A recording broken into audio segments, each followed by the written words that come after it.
Double actu aujourd'hui sur Daredevil, une double actu puisque Daredevil c'est une de mes passions, Daredevil. Je suis hyper fan de Daredevil depuis longtemps, depuis en gros la lecture de L'Homme sans peur, Man Without Fear de Frank Miller et John Romita Jr. paru chez Semic en 2 récits complets Marvel dans les années 90. Ça a été une véritable claque à la fois graphique, scénaristique et ça a été génial. Depuis, j'adore Daredevil et j'ai une passion pour ce personnage et je lis très régulièrement du Daredevil. J'ai notamment lu récemment les Chip Zdarsky, vous le savez, les épisodes de Chip Zdarsky qui sont très très bons, il faut le dire.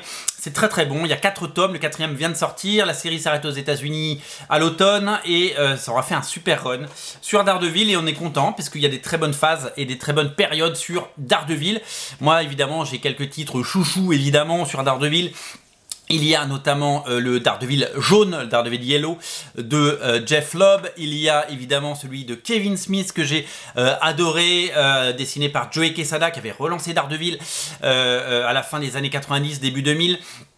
Il y avait évidemment celui de David Mack qui était très bien, celui d'Ed Brubaker est fabuleux et évidemment j'espère qu'il sera réédité en deluxe. Et il y a celui de Brian Michael Bendis qui à mon sens fait partie des chefs-d'œuvre. Il y a évidemment très très haut ceux de Frank Miller et juste en dessous mais pas très loin il y a ceux de Bendis qui a eu le génie de nous faire l'équivalent de 4 deluxe comme ça, un run d'une 40aine d'épisodes absolument cultissime et dantesque. Alors les deux infos par rapport à ce Daredevil, deux infos très importantes. La première c'est que nous avons vendu plus de 100, ça y est ce week-end, plus de 100 exemplaires du Deluxe. Alors c'est un événement d'abord parce que Daredevil n'est pas un héros de premier plan, hein, la série n'est plus diffusée, il n'y a pas de film en développement. Et c'est pas un héros qu'on retrouve absolument partout dans 4 ou 10 séries chez Marvel aux États-Unis. Non, on est sur un personnage qui est assez dark, qui est un personnage qui ne fédère pas autant qu'un Spider-Man ou etc. Donc c'est très bien de vendre 100 épisodes d'un Deluxe. En plus c'est une réédition, ça a été édité maintes fois en version française dans différentes collections. Donc peut-être que il y avait une certaine usure, mais non, la demande était là et Panini a eu raison de le sortir en Deluxe. Vendre 100 Deluxe, c'est pas tous les jours hein, qu'on vend 100 Deluxe parce que un bon Deluxe, oui, sur des séries comme certaines séries Spider-Man, on peut arriver à ça, ou Wolverine, mais des Deluxe, il en sort beaucoup. Je peux vous donner des exemples, hein.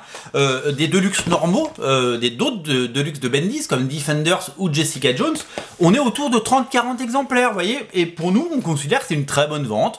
Voilà, c'est des bouquins qui sont distribués dans toute la France, qui sont partout, on les trouve partout, il n'y a pas d'exclusivité chez nous, mais en vendre 100, c'est phénoménal, voilà. Donc, je tenais à vous le dire, c'était une première info très importante. La deuxième bonne info, la deuxième excellente info, la deuxième info qu'il vous faut, c'est la sortie du tome 2 en décembre. Eh ouais, le tome 2, il est en décembre et il est là, il est dans le descriptif, là, dans le descriptif de la vidéo. Ça y est, on l'a mis en vente et il est disponible, voilà. C'est absolument génial et c'est absolument dantesque et fabuleux. D'ici Noël, on aura le tome 2. Il est déjà en précommande sur originalcomics.fr. N'oubliez pas de le prendre et je vous signale que le tome 2 de Jessica Jones arrive, lui, quant à lui, en novembre et qu'il est également dans le lien dans le descriptif de la vidéo, voilà. Alors, petit détail, les nouveaux Deluxe n'ont pas le même titre. Par exemple, le tome 2 s'appellera La Petite Famille, avant il s'appelait Le Procès du siècle. Et le tome 1 s'appelle Underboss et il s'appelait Le Scoop. Voilà, donc ils ont changé de nom, mais c'est exactement le même contenu, a priori. Et en tout cas, c'est l'intégralité du run de Brian Michael Bendis et Alex Maleev. Cultissime, fabuleux, génialissime. Vous allez en prendre plein les yeux, ça a 20 ans et ça n'a pas vieilli. C'est brillant, c'est génial.